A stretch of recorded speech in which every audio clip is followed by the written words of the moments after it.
మాజీ మంత్రి హరీష్ రావు తెలంగాణ భవన్కి కాసేపటి క్రితం చేరుకున్నారు. ఏదైతే పవర్ పాయింట్ ప్రజెంటేషన్ కూడా మరి కాసేపట్లో ఇవ్వనున్నట్టు తెలుస్తుంది. దీనికి సంబంధించి పూర్తి అప్డేట్స్ మా కరెస్పాండెంట్ తెలంగాణ భవన్ నుంచి లివిలో మరింత సమాచారం అందించడానికి సిద్ధంగా ఉన్నాడు.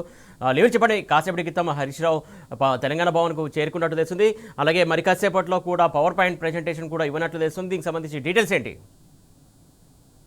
శాసనసభలో బేసిక్ నాలెడ్జ్ లేని బేసిక్లు తెలియని ముఖ్యమంత్రి అనేక అబద్ధాలు నిన్న వల్లివేశారు. ప్రధానంగా పాలమూరు రంగారెడ్డి ప్రాంత రైతాంగానికి మరొకసారి ఎడారిగా మార్చే కుట్రలకు నిన్న మరింత బీజం పడింది. ఈ నేపథ్యంలో ఇవాళ మాజీ మంత్రి deputy floor leader Harish Rao మరి కాసేపట్లో పాలమూరు రంగారెడ్డి ప్రాజెక్టుపై పాయింట్ ప్రజెంటేషన్ ఇచ్చి యావత్ తెలంగాణ రైతాంగానికి తెలంగాణ ప్రజానికానికి వాస్తవాలను వివరించడానికి మరి కాసేపట్లో తెలంగాణ భవన్ వేదిక కానుంది.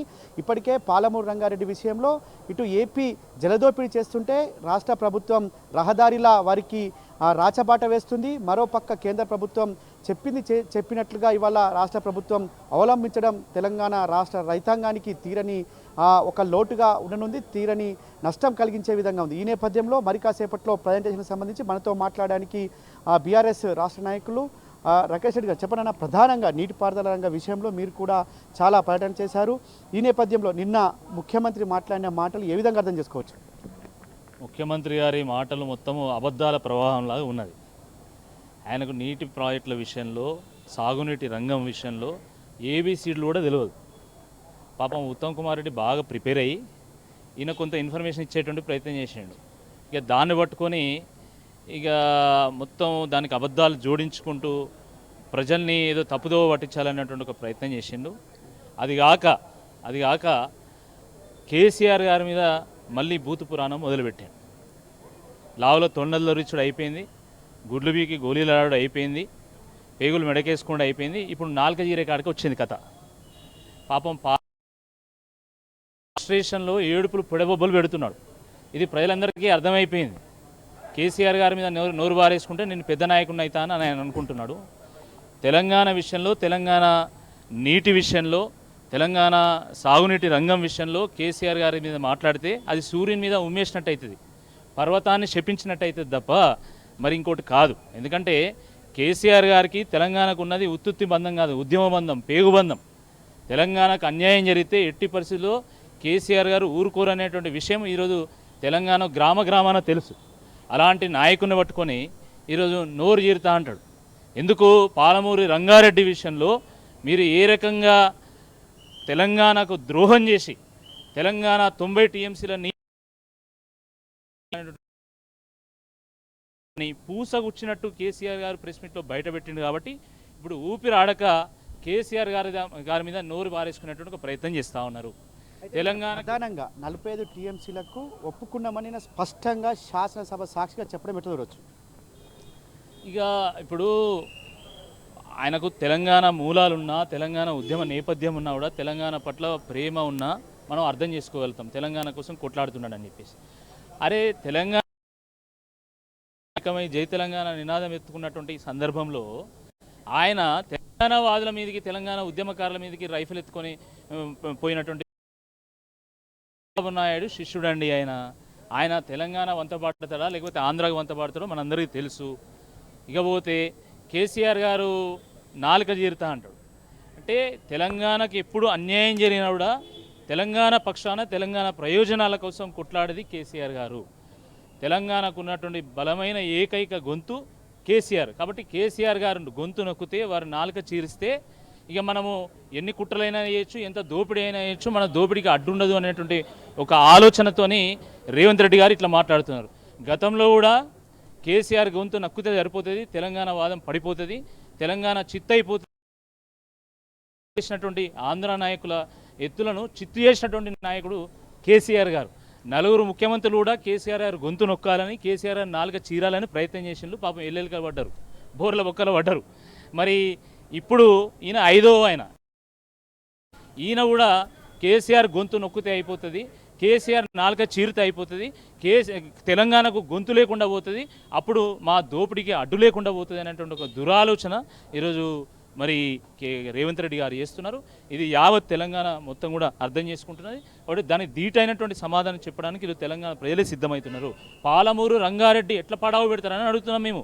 45 టీఎంసీలు మైనర్ ఇరిగేషన్లో మిగిలిన జిల్లాలు 45 టీఎంసీలు ఇటు గోదావరిలో నీళ్ళు తీసుకుంటున్నారు కాబట్టి దానికి కంపెన్సేటరీగా ట్రిబ్యునలే మనకి ఇచ్చినప్పుడు మీరు 90 టీఎంసీల నీళ్ళు వాడుకోవాలి కానీ 45 టీఎంసీలు మేము అప్పనంగా అప్పచెప్తాం ఆంధ్రాకి మొత్తం దారి మళ్ళిస్తామని చెప్తే అంటే చూస్తూ ఊరుకోవాలా? పల్లేర్లు మొలిచేనటువంటి పాటలు పాడుకున్నాం, పల్లె కన్నీరు పెడుతున్నటువంటి పాట నేపథ్యాన్ని మర్చిపోయినలా? మొత్తము తెలంగాణ అంటే ఆకలి కేకలు, చావు కేకలు, ఆత్మహత్యలు, బొంబాయి, బొగ్గుబాయి, దుబాయ్, వలస బతుకులు, తంగేళ్ళు మొలిచినాయి, సర్కారు తుమ్మలు మొలిచినాయి. ఇటువంటి ఈ నేపథ్యాన్ని మర్చిపోయినలా?